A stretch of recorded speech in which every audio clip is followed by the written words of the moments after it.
Well, the most recent information that we have, and actually coming via social media about 20 minutes ago, the former president tweeting on what was formerly known as Twitter, now known as X, tweeting for the first time in 2 years the picture of his mugshot and the caption, "Election interference, never surrender, DonaldJTrump.com." That tweet already has more than 6 million views. So he is already back on social media after being booked in Georgia. The former president, now the first in U.S. history to have a mugshot.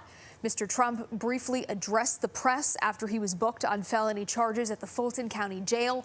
The president summed it up as a, quote, "sad day for America." What has taken place here is a travesty of justice. We did nothing wrong. I did nothing wrong.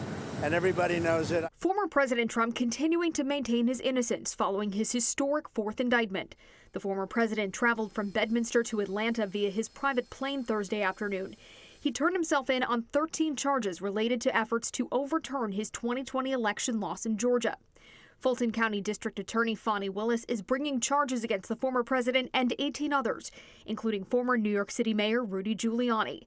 Mr. Trump faces 1 count of violating the Georgia RICO Act, 3 counts of solicitation of violation of oath by public officer, 1 count of conspiracy to commit impersonating a public officer, 2 counts of conspiracy to commit forgery in the first degree, 2 counts of conspiracy to commit false statements and writings, 1 count of conspiracy to commit filing false documents, 1 count of filing false documents, and 2 counts of false statements and writings. But the former president claims that he is the victim of election interference with his 2024 re-election campaign. They're trying to interfere with an election. There's never been anything like it in our country before. This is their way of campaigning. And this is one instance, but you have 3 other instances. It's election interference. And the president had a large motorcade traveling from the airport to the courthouse, which included press vans and overriders and closed down highways.